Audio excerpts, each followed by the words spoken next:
In December of 1941, when Imperial Japan found itself in a major naval war against the United States and Great Britain, it had one of the most formidable heavy cruiser forces in the world.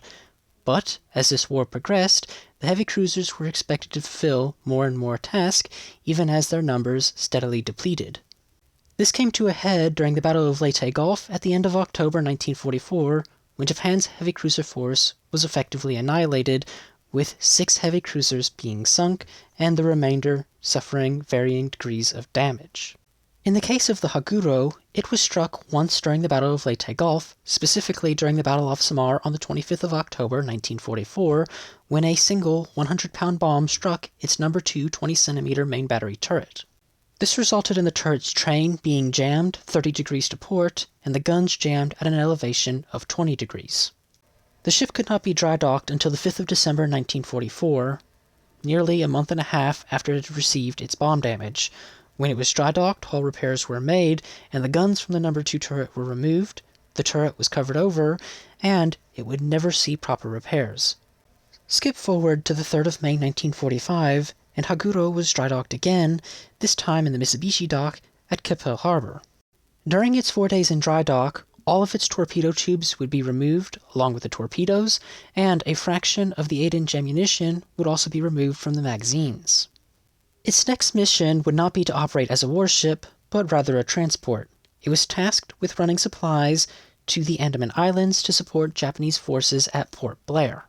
Some of the cargo included food, ammunition, medical supplies, nearly 1,500 drums of fuel, and bamboo poles, which were specially ordered by the Japanese army. What's interesting to note about the fuel drums in specific is that Haguro did not actually have enough space to store the required number of fuel drums, and so to compensate for this, a number of them were strapped to the ship's upper decks. As a result, they clustered around the main battery turrets. And since the No. 2 turret was out of action, it did not matter there, but in the case of the other 4 operational turrets, their train of arcs were limited. On the 9th of May 1945, the day after Nazi Germany surrendered to the Allies, ending the war in Europe, Haguro departed Keppel Harbor with the destroyer Kamikaze. Meanwhile, the British were aware of Haguro's departure, and Task Force 61 was informed, which included the battleships Queen Elizabeth and Richelieu, with 3 cruisers, 4 escort aircraft carriers, and a number of destroyers. The next day on the 10th of May, while the Haguro and Kamikaze were in the Straits of Malacca, they were sighted by 2 British submarines, the Statesman and Subtle. Subtle attempted to line up a torpedo shot, but its periscope was spotted, and the Japanese ships reversed course, turning back to Singapore. The Haguro would remain in Singapore for a couple of days until the 14th of May, when it was ordered to attempt the transport run again, under the command of Vice Admiral Hashimoto and under the command of Captain Ono. The beginning of the voyage was peaceful, but the Japanese were unaware that they had risen to the top of the priority list for the Royal Navy, and Haguro's sinking was now nicknamed Operation Dukum.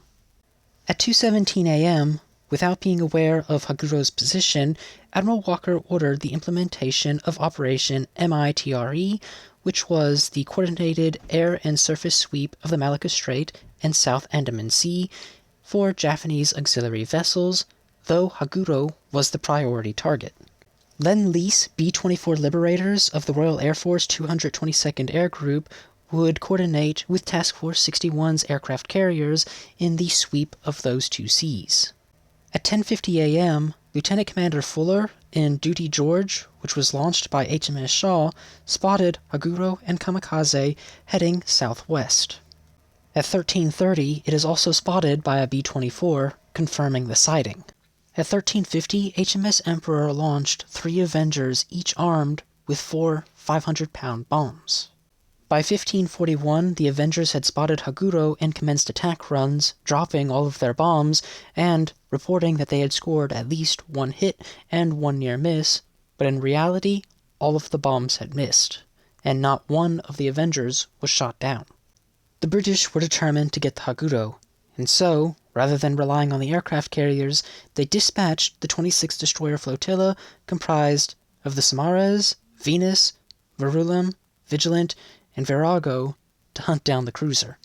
The battleship Richelieu and cruiser Cumberland comprised a second formation of ships that would follow up on the destroyers to give them support if needed.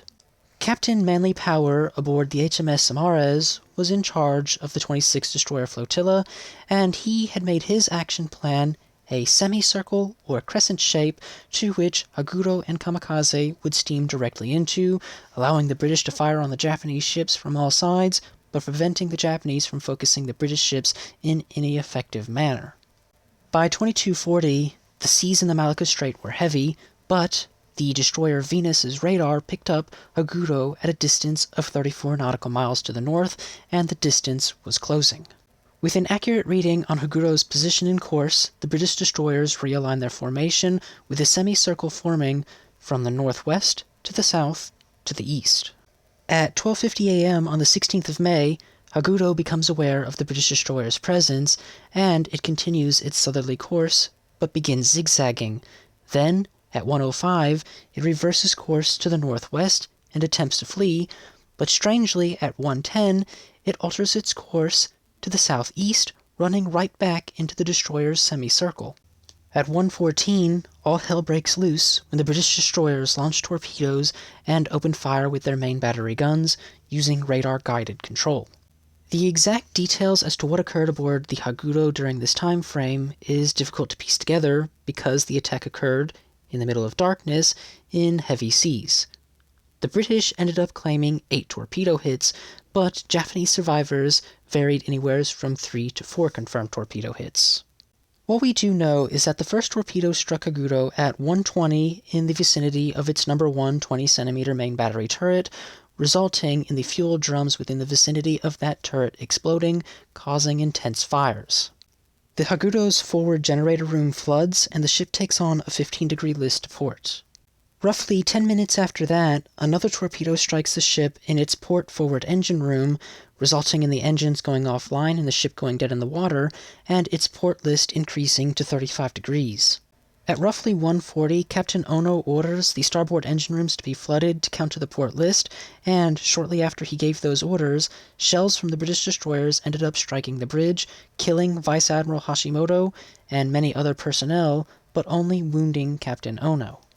With the number of shell hits increasing on the ship shortly after the bridge was knocked out of action, the Haguro loses power, and subsequently the 20-centimeter main battery turrets can no longer be trained.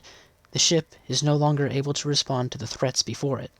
At 2:02, 1 or 2 torpedoes fired by HMS Venus strike the Haguro in the bow. It is clear the ship is dead in the water and sinking, and the British destroyers, after firing for nearly an hour non-stop, cease fire and begin to retire. The ship begins to plunge down by the bow, and at 2:06, several survivors reported that it broke in the vicinity of the mainmast and sank in 2 pieces. The Kamikaze, though receiving damage from the British destroyers, managed to escape their grasp, and the next day on the 17th of May, it returned to the scene of the carnage, where it collected 320 of Haguro's crew, though 6 would die in the upcoming days, meaning that only 314 of the cruiser's crew survived. Approximately 700 men would go down with the Haguro, including Vice Admiral Hashimoto and Captain Ono. On the 20th of June 1945, the Haguro was removed from the Imperial Navy's operational register. Interestingly, the story does not end there, as on the 4th of March 2003, divers located the wreck of the Haguro at a depth of 67 meters or 220 feet, and remarkably, the ship sits upright. 2 interesting details regarding the wreck are that the number 2 turret was indeed missing its guns, and its roof had collapsed since it was only temporary repairs. It also showed that witnesses who had seen the ship break in half in the vicinity of the mainmast were incorrect, as the midship section of the Haguro remains intact. The only observable break in the hull occurred aft of the number 5 20-centimeter main battery turret. This is much further back than what witnesses had seen, but it's possible that they did see the ship break, but misinterpreted the location of the break. With that, I have nothing more I wish to add on to this video for today. So, if you have learned something new in this video, why not leave a like and a comment down below, and have a wonderful day.